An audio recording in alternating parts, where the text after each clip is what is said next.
एक मैया जिसकी कोई संतान नहीं थी, उस मैया ने अपनी भाभी या अपनी बहन का बेटा लिया और उसको खूब लिखाया, खूब पढ़ाया, खूब उसके जीवन में आनंद करवाया, ठीक है, और उसको बड़ा बना दिया। लेकिन उसकी डिमांड बढ़ती चली गई, मुझे ये, मुझे वो। एक दिन उस मैया ने सब कुछ उसको सौंप के अपना घर वृद्धाश्रम में जाकर रहने लगी। खुद की संपत्ति, खुद का मकान, खुद का ये, खुद का वो, चल तू ये भी ले ले, मैं वृद्धाश्रम में जाके रह लूंगी। ये मैं आपको सत्य घटना बता रहा हूं, अभी 3-4 दिन पहले की न्यूज़पेपर की है। मैं रह लूंगी। और साहब हद तो तब हो गई कि जब उस मैया का अंतिम समय आया और उसको बुलाया गया, उसने कहा अभी मैं व्यस्त हूं, आप लोग कर्मकांड करा लीजिए, बाकी वीडियो जरूर मुझे भेज देना। मैं अभी की घटना बता रहा हूं आपको। आप सोचिए हम किस समाज में और कैसे लोगों के बीच में रह रहे हैं। ये लोग हमारे ही बीच में हैं और शराफत का मुखौटा लगाकर रहते हैं। ये कहीं बाहर के लोग नहीं हैं। और देखिए ऐसे ही लोगों के रिश्तेदार और मित्र भी होते हैं जो इनको रोकते और टोकते नहीं हैं। जिसने अपनी पूरी जिंदगी तुम्हें दे दी, जिसने अपनी तुम्हें प्रॉपर्टी दे दी, जिसने तुम्हें अपना पैसा दे दिया, जिसने अपना तुम्हें सब दे दिया,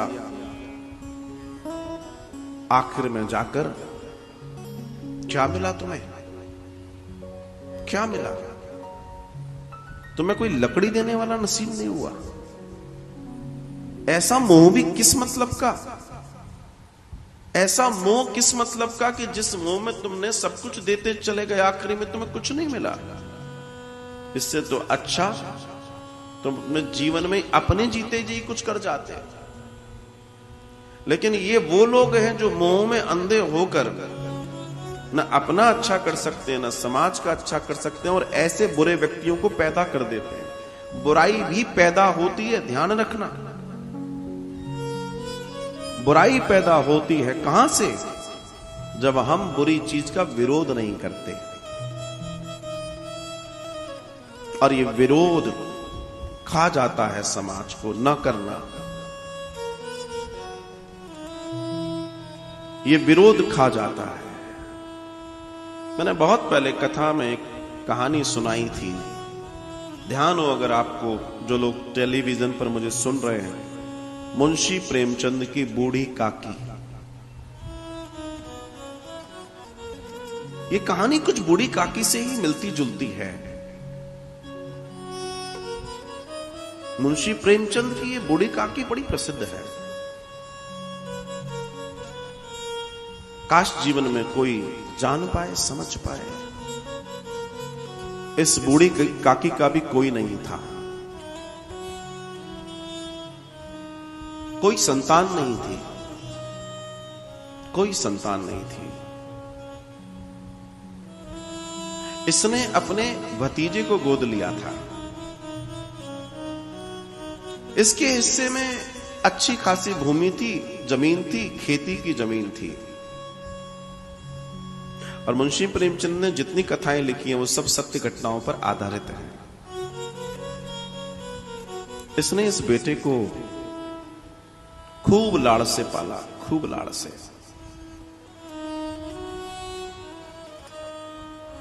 और बड़े चाव से इसका विवाह भी किया। सुंदर बहू घर आई, शहनाइयां बजी, न्योते हुए, बधाई गाए गए। और इसने बड़े जोशो खरोश के साथ जो इसके पास धन संपदा संपत्ति थी उस सबको सुंदर करके अपनी बहू के लिए गांव के सुनार से सुंदर आभूषण बनवाए। अपने जो पुराने आभूषण थे उनको चमकवाया। और इस बेटे की बारात के साथ चढ़ावा भेजा कि जब बच्ची बहू मेरी आएगी तो इन सुंदर गहनों को पहनकर आएगी, वो लक्ष्मी बनकर आएगी। और इस बूढ़ी काकी ने इस बुढ़ापे की बुढ़ियाई आंखों से बहुत सारे सपने देख लिए थे। और उन सपनों में ये डूबी रहती कि अब तो आनंद हो गया, मेरी बहू मेरी बहू मेरी बहू। लेकिन इस बहू, जब ये बहू आई तो इस बेटे और बहू के बीच की जो केमिस्ट्री थी वो ऐसी चढ़ी कि ये बहू क्या करती कि बूढ़ी काकी को धीमे धीमे इसने पूछना बंद कर दिया। क्यों? क्योंकि इस बूढ़ी काकी ने एक गलती कर दी थी। जब बहू आई तो कुछ दिन तक बहू ने बड़ी सेवा करी, बड़ा आनंद आया। बहू बड़ी चतुर थी, बड़ी कार्य में दक्ष थी। बेटा भी माँ की सेवा करता। बूढ़ी काकी ने सोचा अब बुढ़िया गई हूं, कब जीवन का अंत आ जाए, एक सांस कब टूट जाए, मैं न जानती इस बात को। गई और कागजों पे साइन करके लिख दिया, आज से सब कुछ तेरा। और जब कागजों पे साइन कर दिया, आज से सब कुछ बेटा तेरा, दूसरे दिन से जो मुलायम मुलायम रोटी आ रही थी उसकी मुलायमता खत्म होके वो हार्ड हो गई, वो कड़क हो गई। बूढ़ी काकी इस गम में खो गई। ये क्या हो रहा है? ये क्या हो रहा है? कल तक तो सब ठीक था, आज ये क्या हो गया? जब सब घर में खाना खा लेते तो आखिरी में बचता तो जाकर दे आती। किसको? जो मालकिन है इस घर की, जो मालकिन है इस घर की। विचार करो।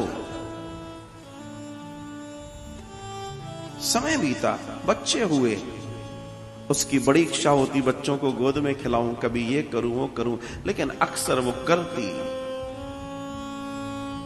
2 बच्चे थे, एक बेटा एक बेटी, उसको हुए। अब ये दादी है, इतना ज्यादा तो बताया नहीं जा सकता, लेकिन भेदभाव तो बच्चे समझते हैं। बच्चे सब जानते हैं कि हमारे माता पिता दादा दादी के साथ क्या व्यवहार कर रहे हैं। भले ही वो सोचे नहीं, जाने नहीं, लेकिन एक एक चीज वो नोट जरूर कर रहे हैं। बच्चे सयाने होते हैं और वो नोट करते हैं अपने समय आने का, क्योंकि अभी तो बचपन है, कुछ कर नहीं सकते, लेकिन समय तो आएगा। आज जो तुम अपने वृद्धजनों के साथ कर रहे हो, अगर तुम्हारे नन्हे मुन्ने बच्चों को तुम सोच रहे हो अरे ये क्या जाने नहीं, ये सब जानते हैं, बस अपने मौके का इंतजार कर रहे हैं, ब्याज समेत तुम्हें बहुत सारी चीजें लौटाने की तैयारी में है।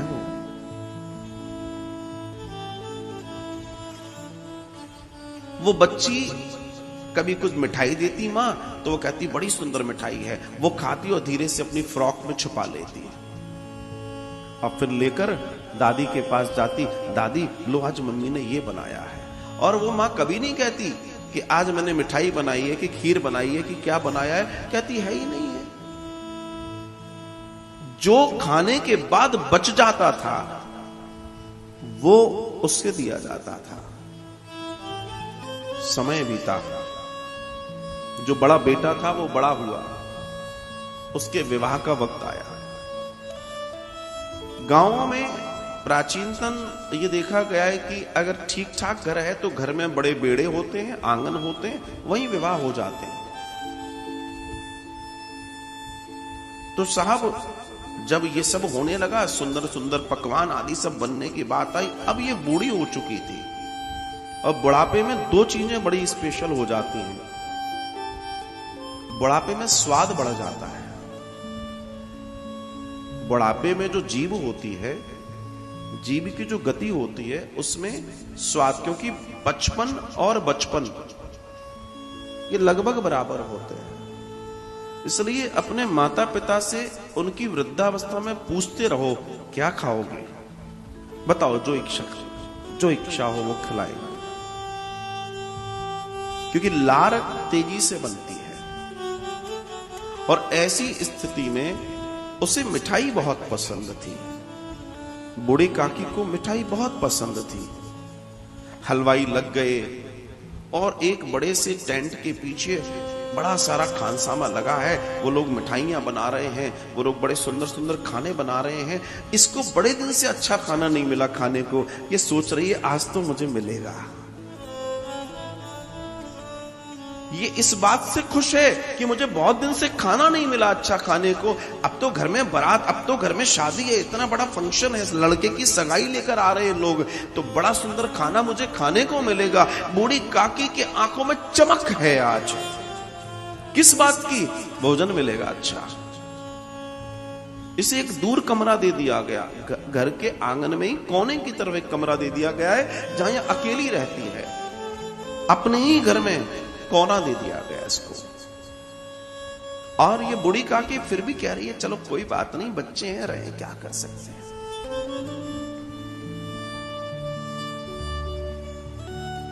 दुनिया भर के लोग आए, ये खड़ी खड़ी उस जहां हलवाई भोजन बना रहे हैं वहां खड़ी है टेंट के पीछे और बनते हुए लड्डुओं को देख रही है, और इसके मन में लड्डू फूल रहे, अच्छा लड्डू भी खाने को मिलेंगे, पेड़े भी मिलेंगे, बर्फी भी मिलेगी। अरे मन का भाव है, सबके अपने अपने स्वाद हैं, इंसान ही तो है, बूढ़ा और जवान और बच्चा क्या। और ये इस विचार में जी रही है कि तभी इसकी बहू ने देखा, अपने आदमी को बोला अरे इनको अंदर बंद करो, ये दूसरों को देखेंगी, और ये मैल के कपड़े भी ढंग के नहीं पहनाती थी वो। और उस झोपड़ी में बूढ़ी काकी को बंद कर दिया गया और सब अपने आनंद में डूब गए। सगाई देर रात तक चली, खूब नाच गाने चले, बूढ़ी काकी अंदर नाचती रही, अंदर झूमती रही, शहनाइयां बजना बंद हो गईं, लोग अपने अपने घर चले गए, झूठी पत्तल और दोनों के ढेर एक कोने में लग गए। उसको बोल दिया गया था कि तुम्हें निकलना नहीं है यहां से, और वो बेचारी अंदर डर के मारे बैठी रही। रात्रि की 2-2:30 बजे की बात है, कुत्तों के भौंकने की आवाज आई। अंदर ये इसकी बहू, इसका बेटा अपने कमरों में लेटे हैं, बेटा छोटा बेटा और बेटी भी लेटे हैं। इतने में उसको ध्यान आया, ओ आज तो उसको भोजन ही नहीं मिला। किसको? जो मालकिन है, जिसे हम बूढ़ी काकी कह रहे हैं। उसके मन में विचार आया कि जैसे मैं थाली देती हूं दे आऊं। ये उठी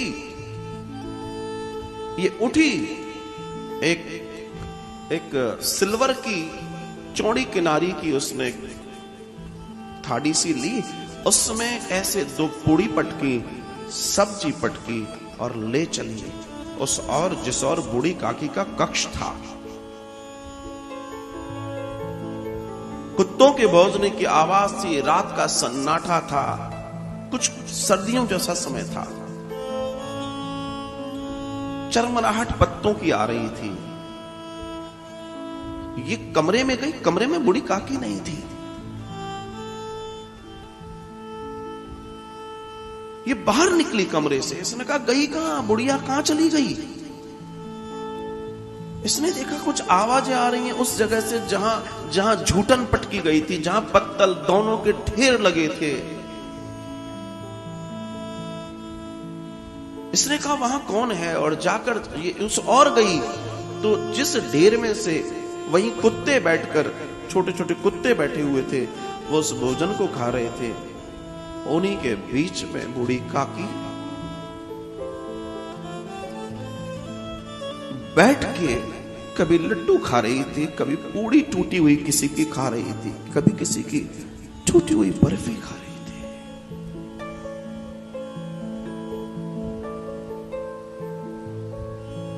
यह है दर्शन साहब, यह है समाज का वो आईना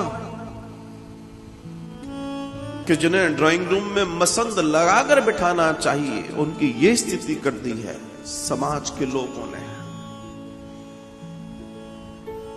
क्या दोष था इस बूढ़ी काकी का? सिर्फ यही कि विश्वास करके बच्चों को अपनी प्रॉपर्टी सौंप दी। विचार कीजिए, क्या दोष था? यही दोष था ना यार, कि बेटा तू संभाल ले, अब मैं तो बड़ी आ गई, मेरी आंखें बूढ़ी हो गई, अब मैं क्या कर पाऊंगी। और आज ऐसी न जाने कितनी बूढ़ी काकियां रोडों पर भीख मांग रही हैं अपनी औलादों को अपनी संपत्ति सौंपने के बाद। न जाने कितनी बूढ़ी काकी, न जाने कितने बूढ़े काका अपनी जिंदगी को मोहताज हैं, हाथ फैलाए खड़े, जिनके बच्चों की बिल्डिंगें खड़ी हुई हैं, वो दुनिया में हाथ फैलाए घूम रहे हैं। आप विचार कीजिए।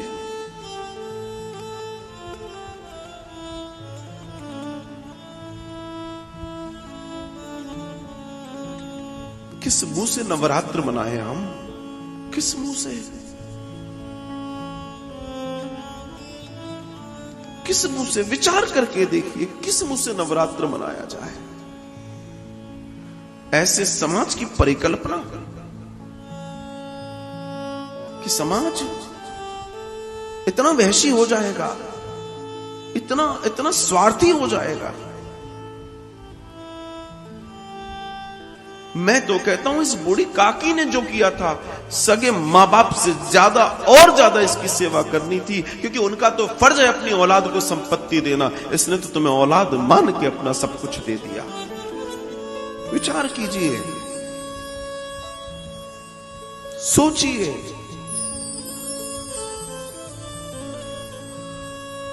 रोज न जाने कितनी बूढ़ी काकियां इन सपनों को देखते देखते दम तोड़ रही हैं। न जाने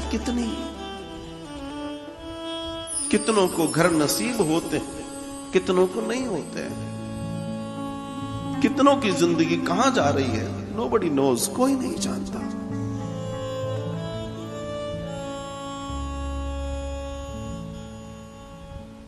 सिर्फ इन्हीं बूढ़ी काकियों की स्थिति जब मन में फांस बन के चुभती है, तब मानव मंदिर का सपना और महान हो जाता है।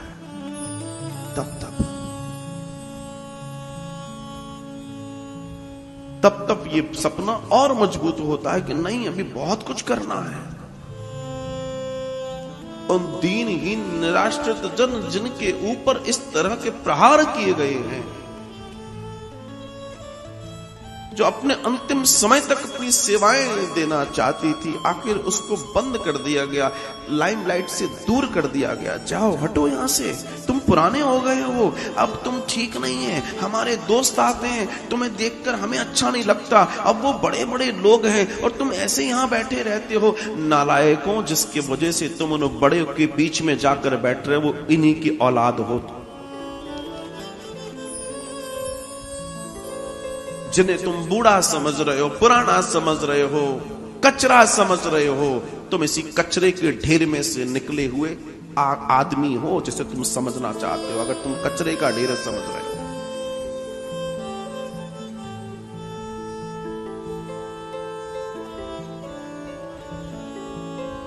अपने ही अपनों के दुश्मन बन गए, अपने ही अपनों के दुश्मन बन गए।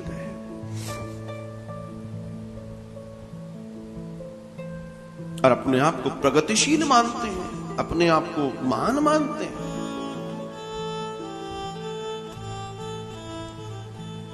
क्या उनको नवरात्रियों को पूजने का, क्या उनको देवी या पूजा को, क्या किसी देव को पूजने का अधिकार है, जिन्होंने अपने ही हाथों से, अपने ही तानों से अपने घरों से बूढ़ी माताओं को घर से बाहर निकाला? वो है अधिकार? क्या उनके ऊपर कोई देव, कोई देवी कृपा करेगी, जिनके अपने ही तानों से उनके घर में आज भी बूढ़े लोग सुबक कर जी रहे हैं? होगी उनके ऊपर कृपा?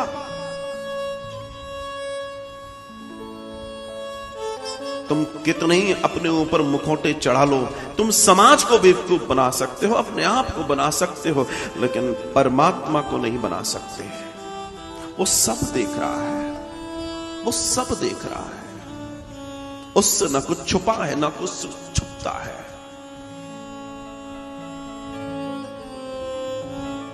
मैंने अपने जीवन का दर्शन देखा है इसी वृंदावन में। मुझे नहीं मालूम क्या घटना घटी थी, वो मैंने आपको पहले भी बताई है। मेरी नजरों के सामने बिहारी जी के मंदिर के में मैंने देखा वो औरत रो रही थी, वो वृद्धा चीख रही थी, और जब पूछा तो मेरे बच्चे नहीं मिल रहे थे जिनको जो मुझे यहाँ लाए थे, लेकिन वो बच्चे लाए जरूर थे। वो इसलिए लाए थे कि तुमको हम वृंदावन के दर्शन कराएं। सोचा तो ये था, मगर वो वृंदावन का दर्शन कराने नहीं लाए थे, वो तो इस वृंदावन की भीड़ में उन्हें छोड़ने और खो देने के लिए आए थे। तब ये आ निकली थी कि हे बिहारी जी, तुम्हारे मंदिर बहुत हो गए, अब एक मानव मंदिर भी बनना चाहिए। एक मानव मंदिर बनना चाहिए, क्योंकि अगर तुम्हारे मंदिर में भी ये मानवता टूट रही है गोविंद, तो कुछ ऐसा करो कि अब मानवता फिर से उठनी चाहिए, वरना सब कुछ खत्म हो जाएगा, सब कुछ खत्म हो जाएगा। और अंदर से एक शब्द निकला, मानव मंदिर। मुझे नहीं मालूम कैसे निकला, मुझसे लोग पूछते हैं, मैं कहता हूं मुझे मालूम ही नहीं है, बस वो फूट पड़ा। और वो आज आप सबके सहयोग से एक महान दर्शन बनने जा रहा है। जिनका कोई नहीं है, वास्तव में जिनके जीवन में ऐसे कष्ट हैं, उनके लिए मानव मंदिर है। वे आए और अपने शेष जीवन को सुख से जिए। मैं नहीं चाहता कि आप बूढ़ी काकी की तरह झूठन खाकर अपने शेष जीवन को जियो साहब, मैं नहीं चाहता।